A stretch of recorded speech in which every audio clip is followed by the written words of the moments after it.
Man find himself, if I use the word man, I use it in terms of the generic. Man finds himself or herself going around circles many a times. And I can prove it to you. Many of us wake up in the morning and leave our houses and we go to work. What happens when we go to work? We do the same routine. We finish from work, we come back, the same routine. Many of you on your way back, you stop by to pick your children, the same routine. You finish picking your children, the same routine. We find ourselves doing it. We find ourselves all over the place. We come back home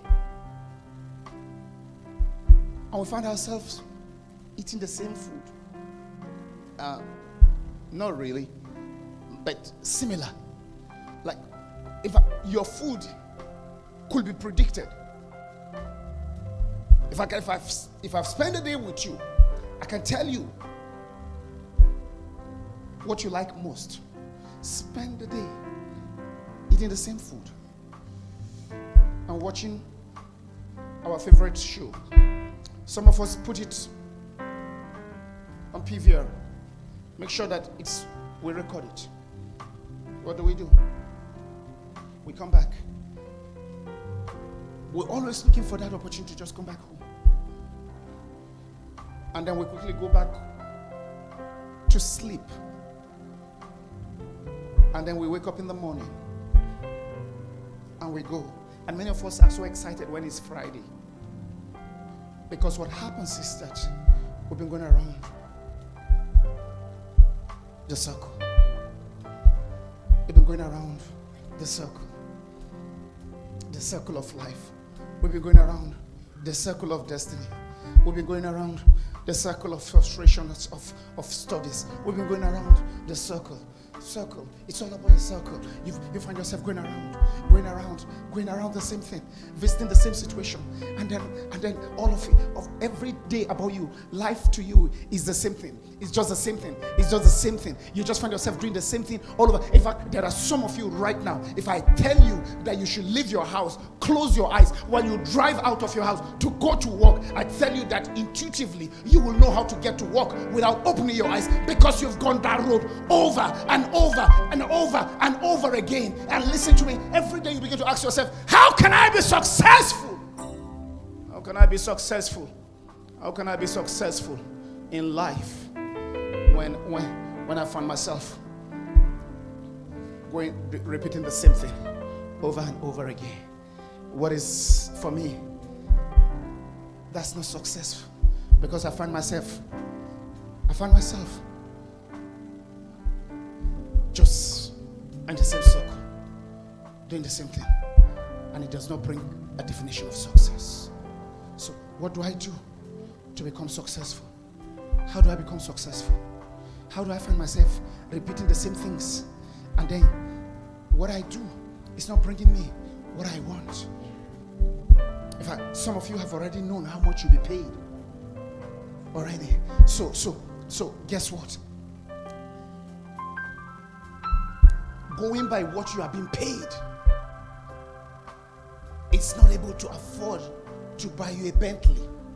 You say, Pastor, that's too much. I don't need a Bentley. I just need a Mercedes. Yeah, I know. Going by the calculation of what you have been paid, you can afford a Mercedes. So guess what we all begin to do? We all begin to rely on what I call faith.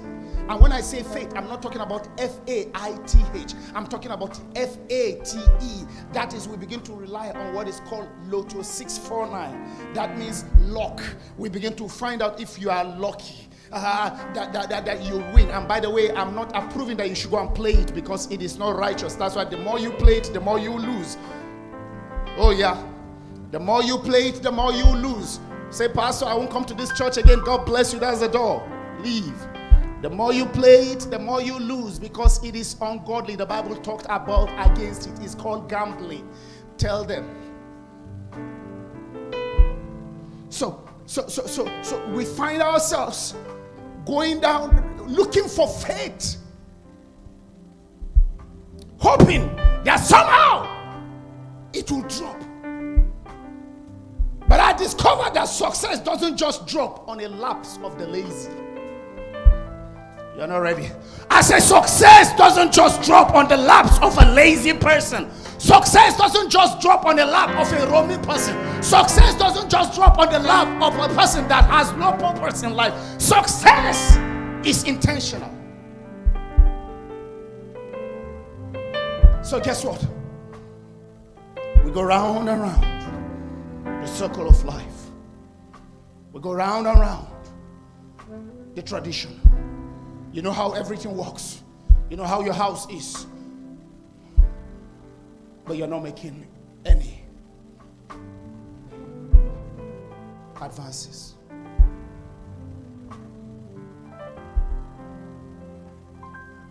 I've just described the life of someone right now. And I want you to know this.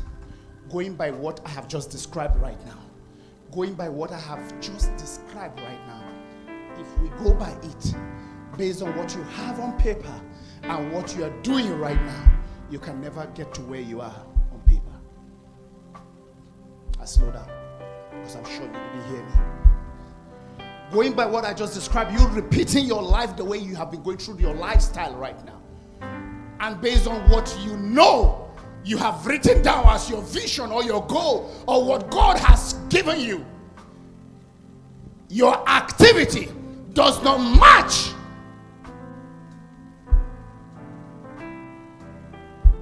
your allocation.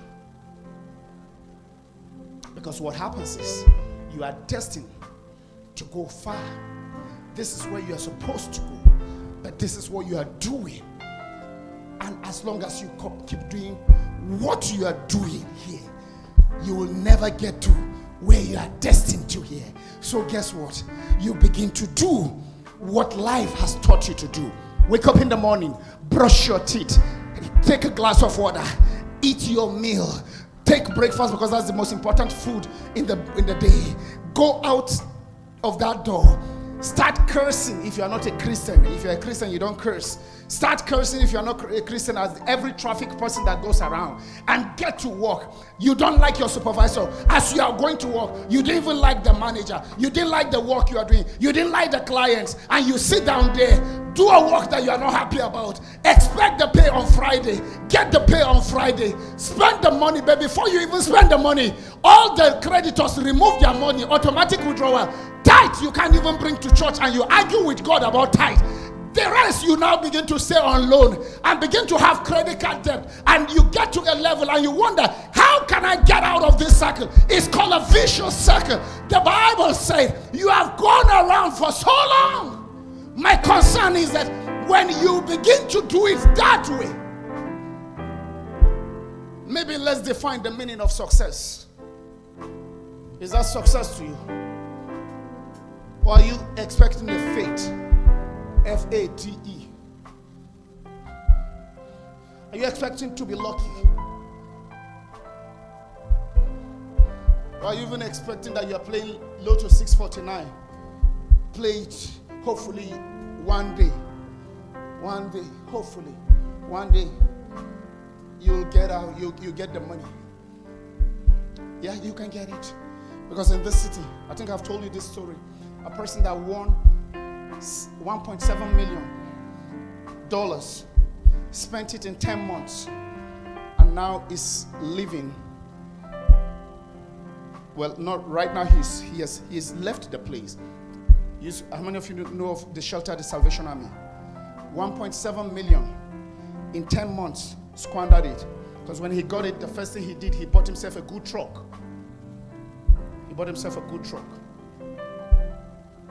And when he got himself a good truck, the next thing he decided to do was to look for all his friends. But for Minister Lona, it's your birthday today? You deserve a truck. They look at you, they like you, buy you a truck. Look at, okay, no truck. You, with glasses, truck. You, truck.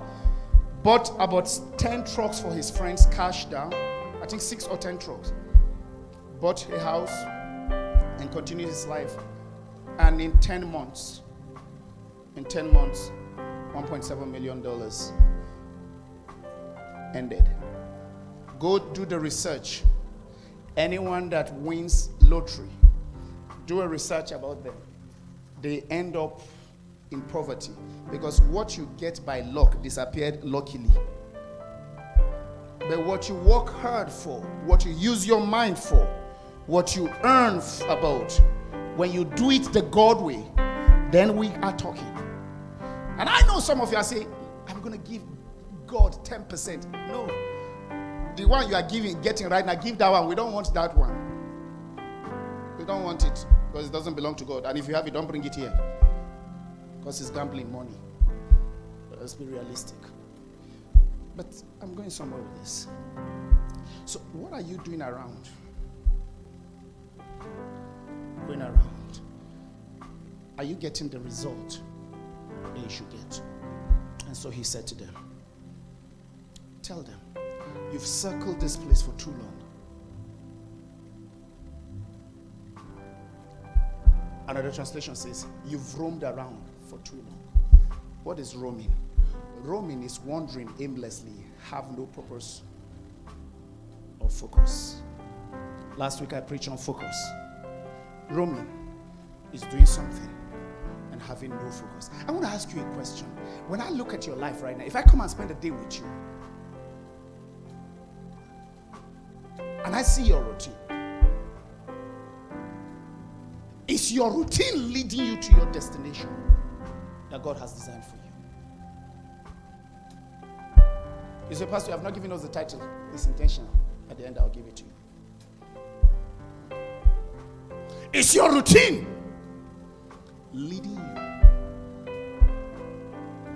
Because when I come spend a day with you, my mentor John Maxwell will say this: a day is all that matters.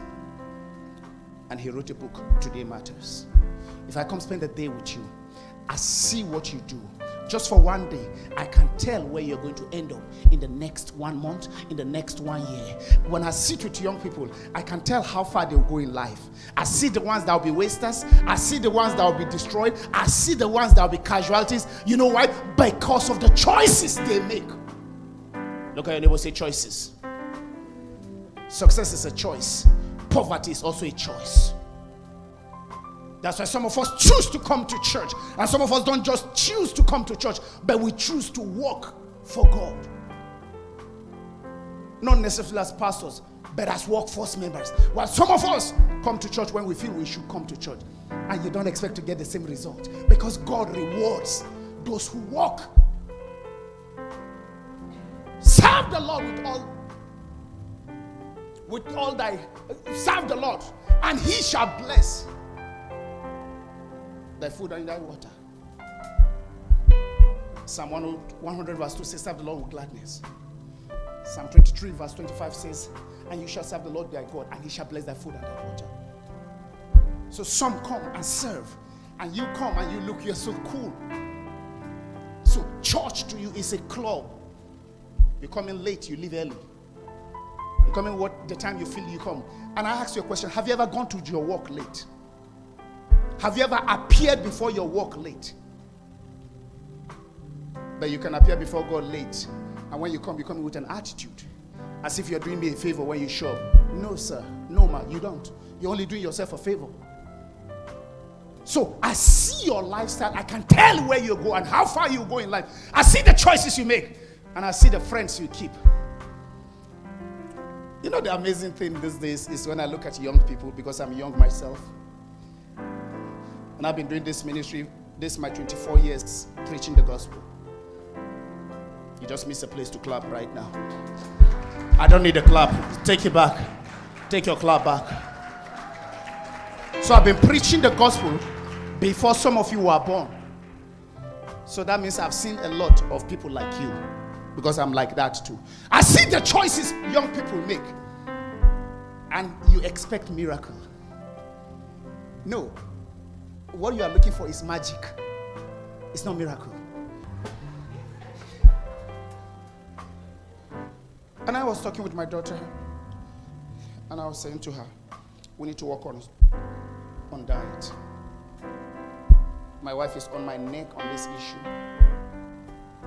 And I said something. I said, and so we strategize what I'll be eating, what I won't eat. And as we do something, and then I say, no. That's punishment. I refuse to be enslaved. Because the Bible said the earth is the Lord and the fullness thereof. That means I should eat some things. Because when God gave us in Genesis, He gave us everything. He said enjoy. And then she started cutting down some things for me. I said, no, you can't cut that. That is punishment. And she said, your age. I said, what are you talking about, my age? Age is a number. In the mind, I'm still young and I'm going to enjoy. But that may be what I can say to myself, and I fool myself. Because only a fool does the same thing over and over again and expect a different result. Wake up in the morning. There are some of you every day or every other day you take McDonald's. Pop, wonderful with it. Coffee, amazing. And you keep doing this. Red meat, oh, you like it. Fries, I love fries. You know, can I stop preaching to tell you the fries I like? Anytime we go to a restaurant, I ask them, when they are bringing something, instead of me saying they should give me mashed potatoes, if they're asking for the side, I say, do you have the sweet potato fries? I just like the sweet potato fries. And then they say we don't have, then I may settle for broccoli. I eat the broccoli with a sad face. But I love the sweet potato fries. But some of you, yeah, it's yummy. That's what she's saying. Yeah, it's yummy. But keep doing it. Keep doing it. And then there is something that is called the law of compounding effect. It's called the law of compounding effect. And ladies and gentlemen, that is how life is. We keep doing the same thing, making the wrong choices, making the negative choices, making choices that are not good for us, and then we still expect a breakthrough. A breakthrough never comes when you refuse to break away. Breakthrough comes when you break away from your circle, from your routine, from what you are doing that is not helping you.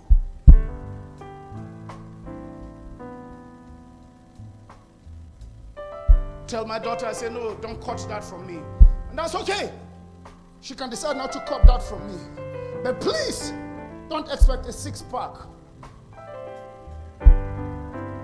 with what you are eating. It comes with what we call sacrifice. Success is all about sacrifice. If you're not willing to sacrifice, you can't make success. If you want to go the normal route, you can do it. You can go around the normal route, and that's okay. Because of my time, I therefore bring you a message that God told the children of Israel, you have gone around this mountain. They have something ahead for you. Why are you doing this? In my first point is that activity does not equal action. Activity does not mean you are taking action. You're just sweating. Sweating does not equal to success. God's design for you is to do the right thing, but many of us are in activities. Activities. Oh, Shadabakosat. Many of us are going through the same mountain. But God said, leave that mountain, go to the next mountain, which is the mountain of the Amorites, and the land that I've given you, go and possess it. Why did he say that? Because they've been circling that mountain for 38 years. I wonder, what have you been doing for the last 38 years? It reminds me of that man that was seated by the pool of Siloam in John chapter 5 for 38 years. And Jesus appeared to him, and Jesus said, do you want to be healed? He said, I have no man. I wonder whether you are seated every day. You are making noise. You are complaining that I have nobody. I have no connection. I have no one to care for me. I have no uncle. I have no help. I don't know anyone. That's why I am. No, sir. It's not that that's why you are. The question is, are you willing to make a difference? Everyone that has broken out, broke away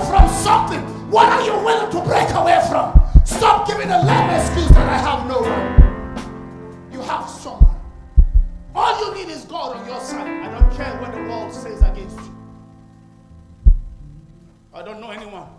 Yes, you know. If it's about knowledge, who does Esther know? Who does Hadassah, Esther, knows? That out of all the beautiful virgins, a tribe that is forgotten, a tribe that is to be slaughtered, somebody will pick her to make her a queen. Help me slap your neighbor. Say, stop those flimsy excuses.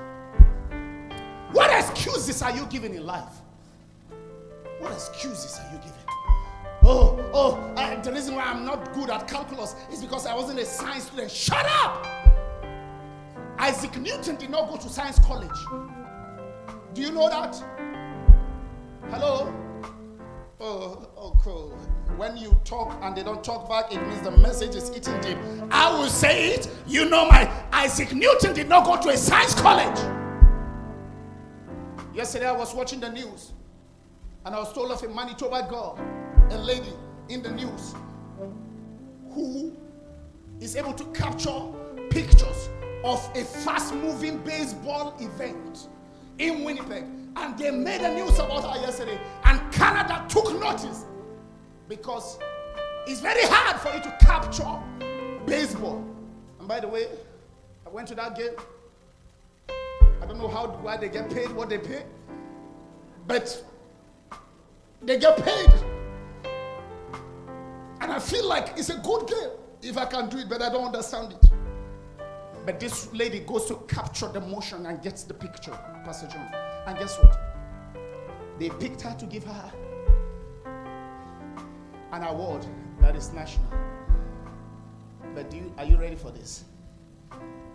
The funny thing is that a normal human being like Solis, they said, cannot easily capture those kind of moments. That's what it said, not me, because it's a baseball. But this girl was able to. And the funny thing is that the girl is legally blind. So what is your excuse? A blind person taking pictures of baseball at a fast pace and he's winning an award. What excuse do you have?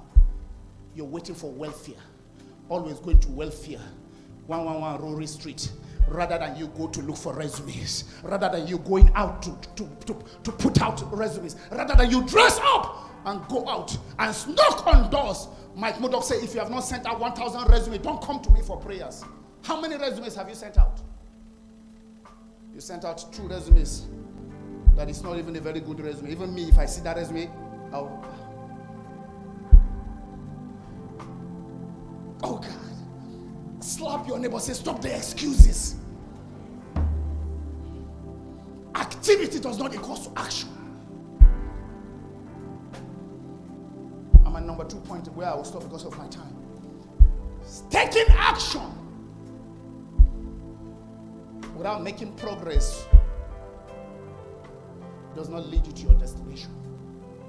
A lot of people take action, but they are not making progress. And that is what is happening in the book of Deuteronomy chapter 2, verse 3, and Deuteronomy chapter 1, verse 6. They have taken action. What is the action? They're going around Mount Horeb. They've gone around it every day. They wake up in the morning, they follow the cloud. And you know, born again people, we like following the cloud. The cloud is God. We like following God. Ask them everything. Born again people, ask them about everything. Let's pray. It's all about prayers. Can I tell you the truth? There are certain things you stop praying. You open your eyes wide. It's time you stop signing that contract while praying. When you are signing a contract, open your eyes. Stop praying. Open your eyes. Look at the dotted line. Read the fine print. Sign the contract, and then we can pray later. And one of the saddest people to do business with are church folks, because we deceive ourselves with, we are brothers. It's all by faith. We are brothers and we cheat ourselves. You follow the cloud. Which church do you go to? NextGen. NextGen. I go to NextGen. That's good. Just sign it. And you sign what you don't know, and you end up you end up being cheated by something that is not. I wonder whether you are taking action, but is the action leading you towards your destination? Action is your walk. I wonder Do you go for a job just a little overbroke? Or do you go for work? Work is your destiny. And the Bible says, work is based according to the ability that he gave you. My question for you is, what you are doing right now, how is that moving you towards your goal? How is that moving you towards your destination? How is that moving you towards your success in life? What you are doing right now? Or do you want to win Lotto 649? Do you think that success will just appear overnight? Only few people reach the ladder. Why is it that it's only 1% of people that are successful financially? Where are the rest of us? And you wake up and you begin to abuse them. You say they stole money. No, it's in your country they steal money. They don't steal it here. They work for it. And even if they steal it, it took smartness to steal it. At least they are smart. What are the excuses you're making? The work you are going to, is it leading you towards your destination? He looked at them. He said, you wake up in the morning, you go around the mountain, you come back in the night, and you sleep. You are having action. You are taking activity that is looking as if it is action, but the action is not moving you towards your destination. So many of you are going around their life, going around the circle. Wake up in the morning, get the same paycheck, get the same issue, get the same prayer, heal of headache, heal of backache, heal of this. But when I ask you, where are you headed? And you say, young man right now, if you are 30 years old, if you're 25 years old, if you're 20 years old, if you continue the way you're going right now, where will you end up? And you say, Pastor, I'm 50 years old. That's even a good age to start, because you have tried everything and you've seen what doesn't work. Because Thomas Edison says, I've tried 9,999 times to see the way electricity is not being made. You've tried so many things. God said, stop this going around. It's time to go forward. It's time to go forward. You know what God told you. You know what God said you will be. Stop procrastinating. Stop talking about it. I will do. You know what we do a lot of times? As I close, because I'm out of time. We say, tomorrow. There's a song like that. It may be tomorrow. Tomorrow. Tomorrow. Everything about tomorrow. Can I be honest with you? Tomorrow will never come. Yesterday ended last night. So stop living a pitiable life. Oh, Pastor, you didn't see what happened to me. Shut up! I don't care what happened to you. Wake up! Like they say in this part of the world, and smell the coffee. You say, Pastor, you are shouting at us. You are yelling at us. We Canadians. Yeah, I know you're Canadians, but let me talk to you so that you wake up. The Bible says, you remember the message I preached on Friday? Awake from your sleep. The world is passing. Time is going. Time is ticking. Every day you lose, you never get it back. I put in my voicemail one day. Today is the gift from God for you. How you spend the day is your gift back to God. My question is that, how are you living your day? John Maxwell said, when I live with you in a day, I can tell where you go in life. So stop looking for tomorrow. I'm talking about today. What will you do today that will move you forward in life? You say, no, I just want to wait for this week.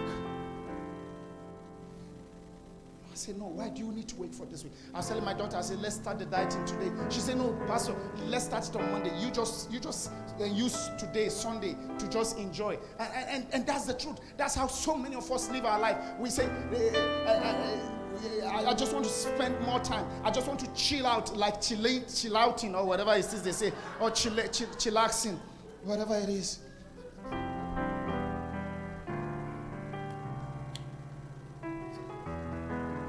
My question for you this morning is, do you want to be successful?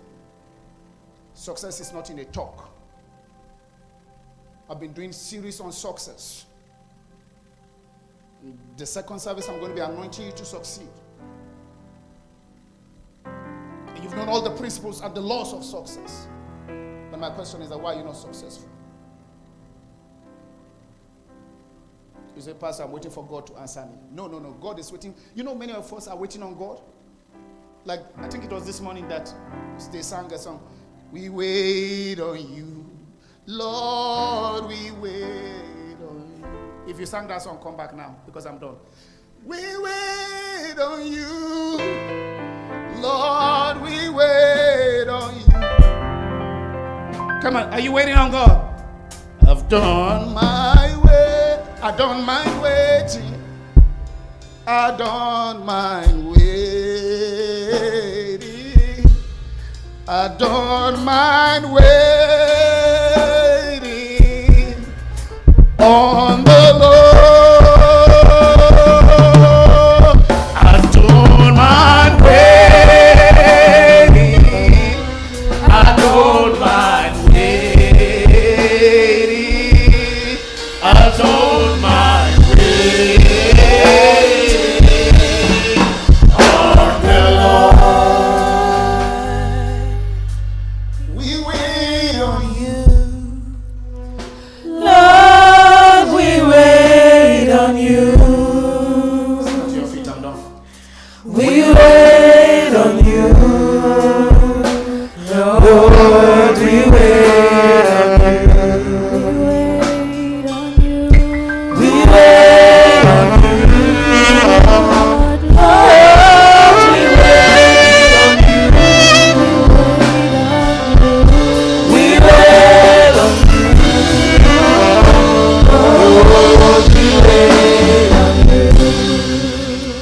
And guess what, as church folks, we like songs like that. God, you're the one I'm waiting for. But can I tell you what God is saying right now in heaven? I'm waiting on you too. The Bible says, having done all, stand. What have you done? Christians, we like this kind of songs. I'm not saying they are wrong. I sing them, please. I'm not criticizing the writer of the song. There is a part of waiting on God when you have done your own part. But when you have not done your part, don't expect River Jordan to open while you are still at Mount Horeb. You have to get your feet. Look at the Bible in Joshua. It says, when the priests step their feet at Jordan, then the water will cut off. Don't expect your water to cut off. Don't expect the bridge over Jordan until you leave the Horeb and get to where Jordan is. Slap your neighbor, say, take action. Make progress. Go forward. Go forward. Go forward. Look at three people and say, go forward. Go forward. Go forward.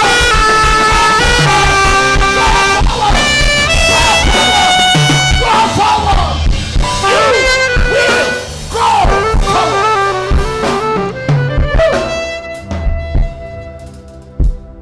So the title of my message was part of the strategies of success. Take action. That's the title. Take action. Never wait for manna. God is tired of sending manna. He has sent manna for 40 years. It's time for you to walk the ground. It's time for you to till the ground. It's time for you to walk. Jesus said in John chapter 9 verse 4, I will walk the walk of him that called me. While it is day, the night cometh when no one can walk. Jesus said, my Father walk, and I walk also. Apostle Paul said in 1 Thessalonians, he that does not walk will not eat. Stop folding your hands and waiting for action, waiting for welfare. Stop calling for pity parties, asking for people to contribute towards you. Take action. Slap your neighbor, say, take action. The Bible says, see thou a man diligent in his business. He shall not stand before me, he shall stand before kings. The people that are standing in life with kings have folded their shirts suit, taking out their suit, forget their shirts, and got dirty, and said, we need to work. I wonder whether you want to look cute or you want to make progress in life, and you are trying to do those eyelashes while there is no money to pay for the eyelashes. You are trying to do all those makeup while there is nothing to make you up. Stop all those nonsense.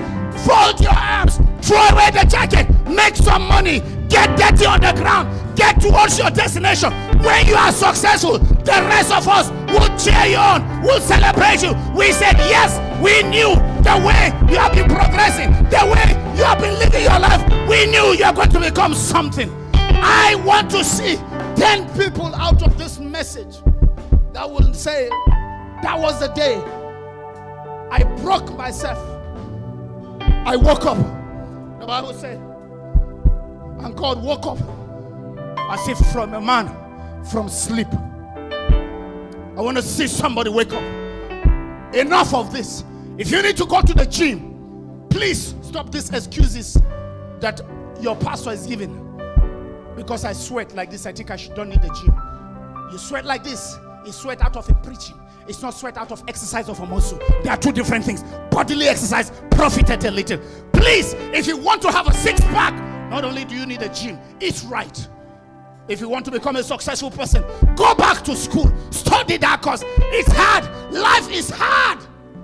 Life is hard. Nothing is easy.